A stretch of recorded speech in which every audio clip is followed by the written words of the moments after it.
ഈശോ മിശിഹായ്ക്ക് സ്തുതിയായിരിക്കട്ടെ. പ്രിയപ്പെട്ടവർ, നമ്മൾ മംഗളവാർത്താ കാലത്തിൻ്റെ 3-ാമത്തെ ആഴ്ചയിലാണ്. ഇന്നത്തെ 1-ാമത്തെ വായന ഉൽപ്പത്തി 18:1 മുതൽ 10 വരെയുള്ള വാക്യങ്ങളാണ്. ഇവിടെ ഇസഹാക്ക് ജനിക്കാൻ പോകുന്ന വാർത്തയൊക്കെ അറിയിച്ചു കഴിഞ്ഞിട്ട് പിന്നീട് അബ്രാഹവും സാറായും ഒക്കെ അങ്ങനെ സ്വന്തം കൂടാരത്തിൻ്റെ മുറ്റത്ത് വിശ്രമിക്കുകയാണ്. ഈ സമയത്ത് ദൂതന്മാർ അബ്രാഹത്തിന് പ്രത്യക്ഷപ്പെടുന്ന കാര്യമാണ്.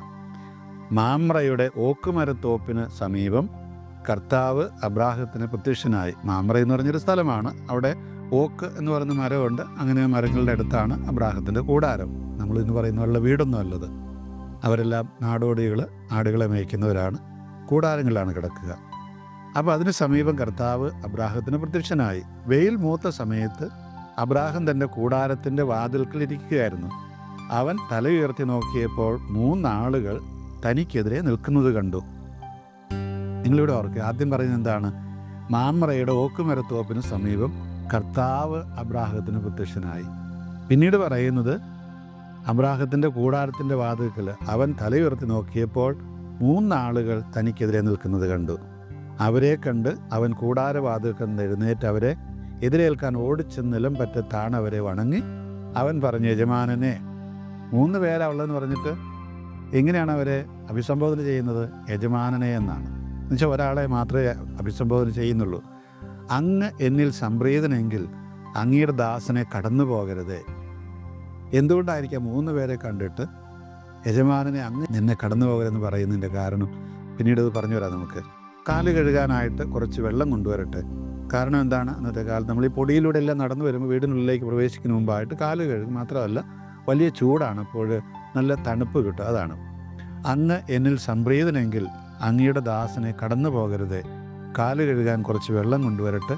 മരത്തണലിരുന്ന് വിശ്രമിക്കുക നിങ്ങൾ ഈ ദാസൻ്റെ അടുക്കൽ വന്ന നിലയ്ക്ക്. നിങ്ങൾ അപ്പോൾ വീണ്ടും അതിൻ്റെ ബഹുവചനത്തിലേക്ക് കടക്കുകയാണ്. ഇത്രയും നേരം യജമാനെന്ന് പറഞ്ഞു, പിന്നെ പറയാണ് നിങ്ങൾ ഈ ദാസൻ്റെ അടുക്കൽ വന്ന നിലയ്ക്ക് ഞാൻ കുറേ അപ്പം കൊണ്ടുവരാം, വിശപ്പടക്കിയിട്ട് യാത്ര തുടരാം, നീ പറഞ്ഞതുപോലെ ചെയ്യുക എന്ന് അവർ പറഞ്ഞു.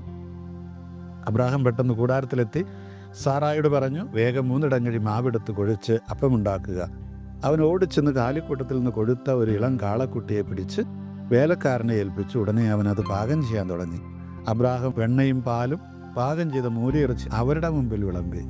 ഇത്രയും നേരം ഒരാളുണ്ടായിരുന്നുള്ളൂ, ഇപ്പോൾ പറയുകയാണ് അവരുടെ മുമ്പിൽ വിളമ്പി. അവർ ഭക്ഷിച്ചുകൊണ്ടിരിക്കുക അവൻ മരത്തണലിൽ അവരെ പരിചരിച്ചുകൊണ്ട് നിന്നു. അവർ അവനോട് ചോദിച്ചു, നിന്റെ ഭാര്യ സാറായുടെ കൂടാരത്തിലുണ്ട്? അവൻ മറുപടി പറഞ്ഞു, കർത്താവ് പറഞ്ഞു, വസന്തത്തിൽ ഞാൻ തീർച്ചയായും തിരികെ വരും. അപ്പോൾ നിന്റെ ഭാര്യ സാറായിക്ക് ഒരു മകനുണ്ടായിരിക്കും. അവൻ്റെ പിറകിൽ കൂടാരവാതിൽക്ക് നിന്ന് സാറായത് കേൾക്കുന്നുണ്ടായിരുന്നു. ഇവിടെ നമ്മൾ ചിന്തിക്കേണ്ട ഒരു കാര്യം ഇതാണ്. ഈ പറയുന്ന സാറായിക്ക് അവൾക്ക് കുട്ടികളുണ്ടാവില്ല എന്ന ചിന്തയിലായിരുന്നു, വന്ധ്യയായിരുന്നു, ചിന്തിച്ചിരുന്നു. ഈ ദൈവം പ്രത്യക്ഷപ്പെട്ട് ദൈവമാണോ ദൈവദൂതനാണോ? ഇവിടെ നമ്മൾ ഓർക്കേണ്ട ഒരു കാര്യമാണ്. നമ്മളെപ്പോഴും പറയുന്നത് എന്താണ്? ദൈവം ത്രിത്വമാണ്. പലപ്പോഴും ഈ കാര്യങ്ങൾ നമ്മുടെ സഭാ സമൂഹങ്ങളിൽ വലിയ വിവാദങ്ങൾക്ക് തിരികൊളുത്തിയിട്ടുള്ളതാണ്. പ്രത്യേകിച്ച് ആദിമ ക്രൈസ്തവ സമൂഹങ്ങളിൽ. ഈ ആദിമ ക്രൈസ്തവ സമൂഹങ്ങളിൽ ഇത്തരത്തിലുള്ള ദൈവം ത്രിത്വമാണ്, അല്ല ദൈവം ഏകത്വമാണ്. എപ്പോഴും പറയും ഞാൻ ഏകനാണെന്ന് ദൈവം പറയും. പക്ഷേ അതേ സമയത്ത് ഇതുപോലെയുള്ള കാര്യങ്ങളും ഉണ്ടാകും. ചുരുക്കത്തിൽ ഇതെല്ലാം ആദിമസഭയിൽ വലിയ വിവാദങ്ങൾക്ക് തിരികൊളുത്തിയിരുന്ന കാര്യങ്ങളാണ്.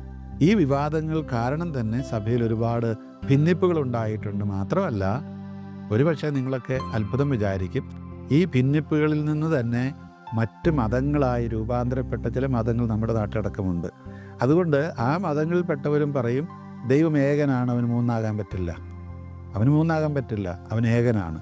അതുകൊണ്ട് ത്രിത്വത്തെയൊക്കെ നിരസിക്കണമെന്ന് പറയുന്ന ആളുകളുണ്ട്. നമ്മുടെ കുട്ടികളോടൊക്കെ ചിലപ്പോൾ അവർ ചോദിക്കും, ദൈവത്തിന് ഇങ്ങനെ 3 ആകാൻ പറ്റുക? അപ്പോൾ തിരിച്ചുത്തരം ചോദിച്ചാൽ മതി, ദൈവമാണെങ്കിൽ 3 ആകാൻ പറ്റിയല്ലേ? ദൈവത്തിന് എത്ര വേണമെങ്കിലും ആകാം. ഇവിടെ 3 പേരായിട്ട് പ്രത്യക്ഷപ്പെടുന്നു. പക്ഷേ അബ്രാഹാം അഭിസംബോധന ചെയ്യുന്നത് യജമാനെ എന്നാണ്. അവൻ, അവർ, അങ്ങ്, നിങ്ങൾ, ഇങ്ങനെ എല്ലാം അഭിസംബോധന ചെയ്യുന്നുണ്ട്. ഇതിൻ്റെ കാരണം എന്താണ്? ദൈവം മനുഷ്യർക്ക് പ്രത്യക്ഷപ്പെടുമ്പോൾ ദൈവത്തിന് ദൈവം എന്ന് പറയുന്ന അശരീരിയായിട്ട് പ്രത്യക്ഷപ്പെടാൻ പറ്റില്ല. ദൈവത്തിന് നമ്മുടെ മുമ്പിൽ കാണപ്പെടണമെങ്കിൽ ഒരു രൂപമെടുത്തേ മതിയാകും. അതുകൊണ്ടാണ് ഇങ്ങനെയൊക്കെ പറയുന്നത്. ദൈവം നമ്മുടെ മുമ്പിൽ ഏത് രീതിയിൽ വേണമെങ്കിലും പ്രത്യക്ഷപ്പെടാം. ഒരാളായിട്ടോ 2 ആളായിട്ടോ 3 ആളായിട്ടോ ഒക്കെ. അപ്പോൾ നമ്മൾ വിചാരിക്കണം ദൈവമെന്ന് പറയുന്നത് ഏകനാണ്. പക്ഷേ നമ്മുടെ മുമ്പിൽ പ്രത്യക്ഷപ്പെടുന്ന ദൈവം ഇന്ന് നമുക്ക് കർത്താവ് വെളിപ്പെടുത്തിയ ദൈവം ഇന്ന് മൂന്നാളുകളാണ്.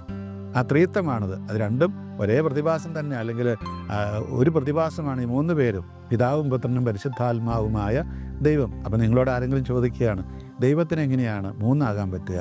ഒരാളെന്നല്ല ദൈവം പറഞ്ഞിരിക്കുന്നത്, എപ്പോഴും ഏകനാണ്. പറഞ്ഞാൽ മതി, ദൈവത്തിന് ഒരാളെന്ന രീതിയിലോ 30 ആളെന്ന രീതിയിലോ ഒക്കെ പ്രതിഷ്ഠപ്പെടാൻ പറ്റും. ദൈവത്തിൻ്റെ കഴിവിനെ നമ്മളാരും പരിമിതപ്പെടുത്തേണ്ട കാര്യമില്ല. ഇവിടെ ഏതായാലും അബ്രാഹത്തിൻ്റെ മുമ്പിൽ ഇവർ വന്നിട്ട്, അല്ലേ കർത്താവ് വന്നിട്ട് പറയുന്നു, നിനക്ക് ഞങ്ങൾ അടുത്ത ഈ കാലഘട്ടത്തിൽ തിരിച്ചു വരുമ്പോൾ സാറായ ഒരു പുത്രനെ പ്രസവിച്ചിരിക്കും എന്നൊക്കെ പറഞ്ഞു പോവുകയാണ്. അത് സാറാ ചിരിച്ച കാര്യമൊക്കെ പിന്നെ മുമ്പ് നമ്മൾ വായിച്ചതാണ്. ഏതായാലും അബ്രാഹം അത് വിശ്വസിക്കുന്നു, സാറാ വിശ്വസിക്കുന്നു. അങ്ങനെ ഇനി വിശ്വസിച്ചാൽ 100% വിശ്വസിച്ചെന്ന് നമുക്ക് അറിഞ്ഞുകൂടെ, എങ്കിലും കാര്യങ്ങൾ അതുപോലെ സംഭവിക്കുന്നുണ്ട്. രണ്ടാമത്തെ വായന എഫേസ്യസ് ലേഖനത്തിൽ നിന്നാണ്. 3-ാം അധ്യായം 1 മുതൽ 13 വരെയുള്ള വാക്യങ്ങൾ. പൗലോസ് പറയുന്നു, ഇക്കാരണത്താൽ വിജാതീയരായ നിങ്ങൾക്ക് വേണ്ടി ഈശോ മിശിഹായെ പ്രതി തടവുകാരനായി തീർന്നിരിക്കുന്ന പൗലോസായ ഞാൻ. വീണ്ടും പൗലോസ് ഈ തടവിൽ കിടന്നുകൊണ്ടാണ് ഈ കൊളോസ്യ ലേഖനവും എഫേസ്യ ലേഖനം എല്ലാം എഴുതുന്നത്. അപ്പോഴൊക്കെ എന്താണ് താൻ ജ്ഞാനസ്നാനപ്പെടുത്തിയ ക്രൈസ്തവരെക്കുറിച്ചാണ് അദ്ദേഹത്തിൻ്റെ ചിന്ത മുഴുവൻ പോകുന്നത്. ഇക്കാരണത്താൽ വിജാതീയരായ നിങ്ങൾക്ക് വേണ്ടി ഈശോ മിശിഹായെ പ്രതി തടവുകാരനായി തീർന്നിരിക്കുന്ന പൗലോസായ ഞാൻ നിങ്ങൾക്ക് വേണ്ടി ദൈവകൃപ കൈകാര്യം ചെയ്യാൻ നിയോഗിക്കപ്പെട്ടിരിക്കുകയാണെന്ന് നിങ്ങൾ കേട്ടിട്ടുണ്ടല്ലോ. ഞാൻ മുമ്പ് ചുരുക്കമായി നിങ്ങൾക്ക് എഴുതിയിട്ടുള്ളതുപോലെ വെളിപാട് വഴിയാണ് ഈ രഹസ്യം എനിക്ക് അറിവായത്. അത് വായിക്കുമ്പോൾ മിശിഹായുടെ രഹസ്യത്തെക്കുറിച്ച് എനിക്ക് ലഭിച്ചിരിക്കുന്ന ഉൾക്കാഴ്ച എന്തെന്ന് നിങ്ങൾക്ക് മനസ്സിലാക്കാം. പൗലോസിന് എങ്ങനെയാണ് ഈ കർത്താവിനെക്കുറിച്ച് അറിവ് കിട്ടിയത്? ഒരു സുപ്രഭാതത്തിൽ പൗലോസ് ദമാസ്കസിലേക്ക് പോകുന്ന വേളയിൽ പൗലോസ് ജെറൂസലമിൽ നിന്ന് അവിടുന്ന് സിനഗോഗ് അധികാരികളുടെ കത്തൊക്കെ വാങ്ങി പോവുകയാണ്. എന്തിന്? ക്രിസ്ത്യാനികളായവരെ പിടിച്ച് അറസ്റ്റ് ചെയ്ത് ജെറൂസലത്തേക്ക് കൊണ്ട് ജയിലിടാൻ വേണ്ടിയിട്ട്. അങ്ങനെ പോകുന്ന അവസ്ഥയിൽ അന്നത്തെ പട്ടണങ്ങൾക്കൊക്കെ വാതിലുണ്ട്, ഗേറ്റുണ്ട്. അങ്ങനെ ഡമാസ്കസ് എന്ന് പറയുന്ന ആ ഒരു പട്ടണത്തിൻ്റെ വാതിൽക്കൽ ചെല്ലുമ്പോൾ വളരെ വലിയൊരു പ്രകാശത്തിൽ പൗലോസ് നിലത്ത് വീഴുന്നു. പലപ്പോഴും നമ്മൾ പറയുന്നത് പൗലോസ് കുതിരപ്പുറത്തു നിന്ന് വീഴുന്നെന്നാണ്. പൗലോസ് കുതിരപ്പുറത്തു നിന്നാണ് വീണതെന്ന് വിശുദ്ധ ഗ്രന്ഥം ഒരിടത്തും പറയുന്നില്ല. നമ്മളങ്ങനെ പറയുകയാണ് ചെയ്യുന്നത്. വാസ്തവത്തിൽ പൗലോസ് ഈ വെളിച്ചം കൊണ്ട് കണ്ണ് കാണാതായി നിലത്ത് വീണു എന്നുള്ളതാണ്. എങ്ങനെ വീണു? കഴുതയുടെ പുറത്തു നിന്നാണ്, കുതിരയുടെ പുറത്തു നിന്നും നമുക്ക് അറിഞ്ഞുകൂടാ. അപ്പോൾ അവിടെ ഒരു സ്വരം കേൾക്കുന്നു, എന്തിനാണ് നീ ഈ ഇരുമ്പാണിമേൽ തൊഴിക്കുന്നത്? ഒരു സ്വരം കേൾക്കുകയാണ് പൗലോസ്. എന്താണ് ചോദിക്കുന്നത്? അവിടെ പൗലോസിന് കിട്ടുന്ന ഉത്തരം എന്താണ്? പൗലോസെ, നീ ഇരുമ്പാണിമേൽ തൊഴിക്കരുത്. ആ പൗലോസ്, നീ ആരാണ്? പറഞ്ഞു, ഞാൻ നീ പീഡിപ്പിക്കുന്ന കർത്താവായ ഈശോയാണ്. അപ്പോൾ പൗലോസിൻ്റെ മനസ്സിലൂടെ കടന്നുപോയി കാണും, ഞാൻ ഇങ്ങനെ ഒരു വ്യക്തിയെ പീഡിപ്പിച്ചില്ലല്ലോ, ഞാൻ അറസ്റ്റ് ചെയ്യാൻ പോകുന്ന ക്രിസ്ത്യാനികളെയാണ്. അവിടെ വെച്ചാണ് പൗലോസിന് വെളിപാട് ഉണ്ടാകുന്നത്. അതായത് ക്രിസ്ത്യാനിയും ക്രിസ്തു ഒന്ന് തന്നെയാണ്. ഈ ക്രിസ്തുവിൻ്റെ ഭൗതിക ശരീരമാണ് ഇന്ന് ഈ ക്രൈസ്തവരുടെ സമൂഹം, സഭ എന്ന് പറയുന്നത്. അതുകൊണ്ട് ആ ഒരൊറ്റ ഉൾക്കാഴ്ചയിൽ നിന്നാണ് പൗലോസ് പിന്നീട് തൻ്റെ പ്രവർത്തന രംഗം നേരെ തിരിച്ചു വെക്കുകയാണ്. ഇസ്രായേൽക്കാരിൽ നിന്ന് അവരുടെ കത്തും വാങ്ങി വന്ന യഹൂദ പ്രമാണിമാരിൽ നിന്ന് ക്രിസ്ത്യാനികളെ അറസ്റ്റ് ചെയ്യാൻ വന്ന പൗലോസ് നേരെ തിരിഞ്ഞിട്ട് ക്രിസ്ത്യാനികളെ സഹായിക്കുക മാത്രമല്ല, ക്രൈസ്തവ വിശ്വാസം പ്രസംഗിക്കുന്ന അതിതീക്ഷ്ണമതിയായ ഒരു അപ്പസ്തലനായി മാറുകയാണ് ചെയ്യുന്നത്. അതുകൊണ്ടാണ് പൗലോസ് പറയുന്നത്, എനിക്കിത് കിട്ടിയത് വെളിപാട് വഴിയാണ്. അത് ഞാൻ ഈ എഴുതുന്ന കാര്യങ്ങൾ വായിക്കുമ്പോൾ നിങ്ങൾക്ക് മനസ്സിലാവും, അത്ര തീക്ഷ്ണമായിട്ടാണ് ഞാൻ എഴുതുന്നത്. ഞാൻ എൻ്റെ കൺമുമ്പിൽ കണ്ടതുപോലെ തന്നെയാണ്. നമുക്കൊക്കെ പാഠമാണ്. നമ്മളൊരു പക്ഷേ നമ്മുടെ മാതാപിതാക്കൾ ക്രൈസ്തവരായിട്ട് ജനിച്ചതുകൊണ്ടായിരിക്കാം നമ്മൾ ക്രൈസ്തവരായത്. പിന്നീട് നമ്മൾ വേദപാഠത്തിലൊക്കെ പഠിച്ചത് എന്താണ്? കുറേ അറിവാണ്. പൗലോസിന് കിട്ടിയത് അറിവല്ല, ആ ഉൾക്കാഴ്ചയാണ്. ദൈവം ആരാണ്, യഥാർത്ഥത്തിൽ ക്രിസ്തു ആരാണെന്നുള്ള ഉൾക്കാഴ്ചയാണ് കിട്ടിയത്. നമ്മളൊക്കെ ഈ പേരിൽ മാത്രം ക്രൈസ്തവരാകാതെ ഇതുപോലെ ഉൾക്കാഴ്ചയുള്ള ക്രൈസ്തവരാകുമ്പോഴേ ക്രിസ്തു നമ്മളിലൊക്കെ ജനിച്ചു എന്ന് പറയാൻ സാധിക്കുകയുള്ളൂ. മറ്റ് തലമുറകളിലെ മനുഷ്യർക്ക് ഇത് വെളിവാക്കപ്പെട്ടിരുന്നില്ല. ഇതുപോലെ ഒരു വെളിപാട് മറ്റാർക്കും കിട്ടിയിട്ടില്ലെന്നാണ് പൗലോസ് പറയുന്നത്. ഈ വെളിപാടനുസരിച്ച് വിജാതിയർ കൂട്ടവകാശികളും ഒരേ ശരീരത്തിൻ്റെ അംഗങ്ങളും സുവിശേഷത്തിലൂടെ ഈശോ മിശിഹായിൽ വാഗ്ദാനത്തിൻ്റെ ഭാഗവാക്കുകളുമാണ്. കാരണം എന്താണ്? പൗലോസ് എഫേസ്യരോടാണ് സംസാരിക്കുന്നത്. എഫേസ്യർ ഇസ്രായേൽക്കാരല്ല, യഹൂദരല്ല, അവർ പുറജാതിക്കാരാണ്. അപ്പോൾ ഈ പുറജാതിക്കാർക്ക് യഥാർത്ഥത്തിൽ ദൈവത്തിൻ്റെ ഈ വെളിപാട് കിട്ടുകയില്ല, അല്ലെങ്കിൽ അവരെ ദൈവം വിളിച്ചിട്ടില്ല, അവർക്ക് രക്ഷ കിട്ടുകയില്ല. ഇതൊക്കെയാണ് ഇസ്രായേൽക്കാരുടെ നിലപാട്, യഹൂദന്മാരുടെ നിലപാട്. ആ നിലപാടിനെയാണ് പൗലോസ് ചോദ്യം ചെയ്യുന്നത്. എനിക്ക് കിട്ടിയ വെളിപാടനുസരിച്ച് ദൈവം പറഞ്ഞത് എന്താണ്?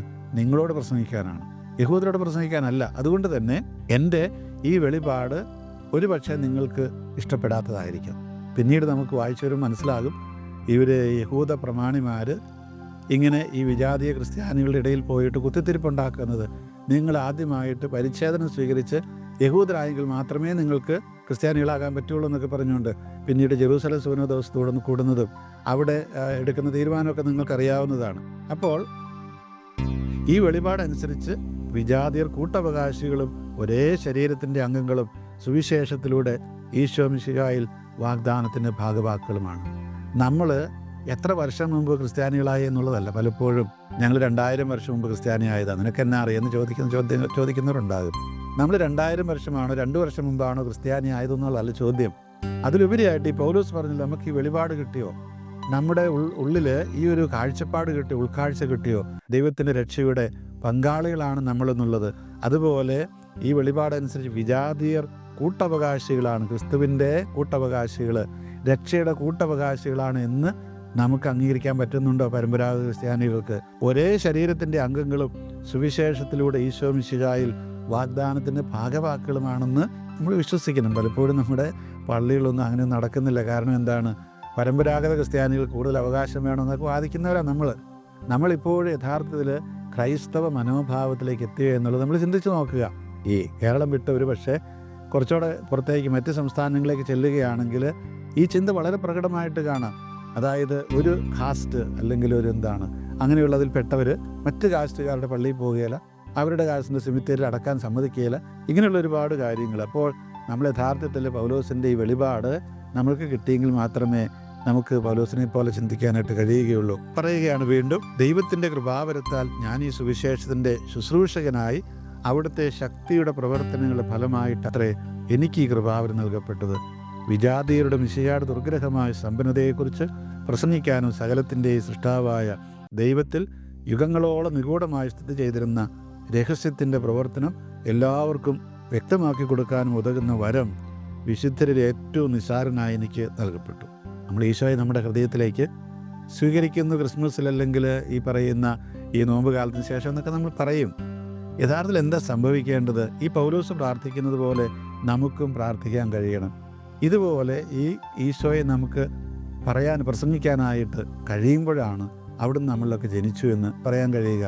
ഈശോ നമ്മളിലുണ്ടെങ്കിൽ തീർച്ചയായിട്ടും അവിടുത്തെ വചനങ്ങൾ നമുക്ക് പ്രസംഗിക്കാനായിട്ട് സാധിക്കും. വീണ്ടും പറയുകയാണ് പൗലോസ്, വിജാതിയരുടെ മിശിഹായുടെ ദുർഗ്രഹമായ സമ്പന്നതയെക്കുറിച്ച് പ്രസംഗിക്കാനും സകലത്തിൻ്റെ സൃഷ്ടാവായ ദൈവത്തിൽ യുഗങ്ങളോളം നിഗൂഢമായി സ്ഥിതി ചെയ്തിരുന്ന രഹസ്യത്തിൻ്റെ പ്രവർത്തനം എല്ലാവർക്കും വ്യക്തമാക്കി കൊടുക്കാനും ഉതകുന്ന വരം ഈ നിസാരക്കാരൻ ലഭിച്ചു. നമ്മളൊക്കെ ഒരു നിസാരരാണ്. നമുക്ക് ഈ വരം കിട്ടണം. ദൈവത്തിൻ്റെ ഈ വെളിപാട് കിട്ടിയെങ്കിലേ സാധിക്കുകയുള്ളൂ. ഈ മംഗളവാർത്ത കാലത്ത് ഓർക്കുക, അതിനുവേണ്ടിയാണ് നമ്മുടെ ഉപവാസമൊക്കെ. ഏതെങ്കിലും ഒരു പുണ്യപ്രവൃത്തി ചെയ്ത് കുറച്ച് അനുഗ്രഹം മേടിക്കാൻ വേണ്ടി മാത്രമല്ല, പ്രത്യേക നമുക്ക് ഈ ദൈവത്തിൻ്റെ സുവിശേഷം പ്രസംഗിക്കാനുള്ള വരത്തിന് വേണ്ടിയിട്ടാണ് നമ്മൾ പ്രാർത്ഥിക്കേണ്ടത്. ലൂക്കാ സുവിശേഷം 1-ാം അധ്യായം 57 മുതൽ 66 വരെയുള്ള വാക്യങ്ങളാണ് സുവിശേഷ വായന. അവിടെ യോഹന്നാനെ പ്രസവിക്കുന്ന കാര്യമൊക്കെയാണ് വായിക്കുന്നത്. അവിടെ എന്ത് പേരാണ് അവന് കൊടുക്കേണ്ടത്? അപ്പോൾ അമ്മ പറഞ്ഞു, എലിസബത്ത് പറഞ്ഞു, അവന് യോഹന്നാൻ എന്ന് പേര് കൊടുക്കണം. അപ്പോൾ അവരെല്ലാവരും കൂടെ പറഞ്ഞ്, അങ്ങനെ ഒരു പേര് നിൻ്റെ കുടുംബത്തിൽ ആർക്കും ഇല്ലല്ലോ, എന്നാൽ ഭർത്താവിനോട് തന്നെ ചോദിക്കാം. ഉടനെ യോഹന്നാനോട് ചോദിച്ചു. അവൻ പറഞ്ഞു, ഒരു എഴുത്ത് പലക തരാൻ പറഞ്ഞു. കാരണം മിണ്ടാൻ പറ്റാത്തവനായിപ്പോയി. അപ്പോൾ അവനത് കിട്ടിക്കഴിഞ്ഞപ്പോൾ അവൻ എഴുതി, അവൻ്റെ പേര് യോഹന്നാനാണെന്ന്. മാത്രമല്ല, അവന് നാവ് സ്വതന്ത്രമായി അവൻ ദൈവത്തെ വാഴ്ത്തിക്കൊണ്ട് സംസാരിക്കാൻ തുടങ്ങി. അയൽക്കാർക്കാലും വലിയ ഭയമുണ്ടായി. യൂദയായാലും മലനാട്ടിലെങ്ങും ഈ സംഗതികൾ സംസാര വിഷയമാവുകയും ചെയ്തു. കേട്ടവരെല്ലാം ഈ ശിശു ആരായിത്തീരുമെന്ന് ചിന്തിച്ചു തുടങ്ങി. കർത്താവിൻ്റെ കരം അവനോടുകൂടി ഉണ്ടായിരുന്നു. യഥാർത്ഥത്തിൽ അപ്പോഴാണ് സക്രിയായിക്ക് മനസ്സിലായത്, ചേടാ, എൻ്റെ മകൻ അത്ര ചില്ലറക്കാരനൊന്നും അല്ല. ഞാനന്ന് ചെറിയ മണ്ടത്തരം കാണിച്ചുകൊണ്ടാണ് എനിക്കിപ്പോൾ ഇങ്ങനെ മിണ്ടാൻ പറ്റാതായി. എങ്കിലും ഇപ്പോൾ ഏതായാലും മിണ്ടാൻ പറ്റുന്നുണ്ടല്ലോ. എനിക്ക് മകൻ ജനിച്ചിരിക്കുന്നു, ഇവൻ വലിയവനായിത്തീരും. തീർച്ചയായിട്ടും നമ്മൾ ദൈവത്തിൻ്റെ സ്വരം കേൾക്കാനായിട്ട് കാത്തിരിക്കുക. അത് മനസ്സിലാകുന്നില്ലെങ്കിൽ നമുക്ക് സ്വീകരിക്കാൻ കഴിയുക. ദൈവം നമ്മളെ താൽക്കാലികമായിട്ട് ചിലപ്പോൾ ഇങ്ങനെ ഊമരാക്കിയെന്ന് വരും. പക്ഷെ നമ്മളത് ഭയപ്പെടരുത്. വലിയൊരു സന്തോഷത്തിലേക്ക് നമ്മളെ നയിക്കാൻ വേണ്ടിയിട്ടാണ് അതൊക്കെ ചെയ്യുന്നത്.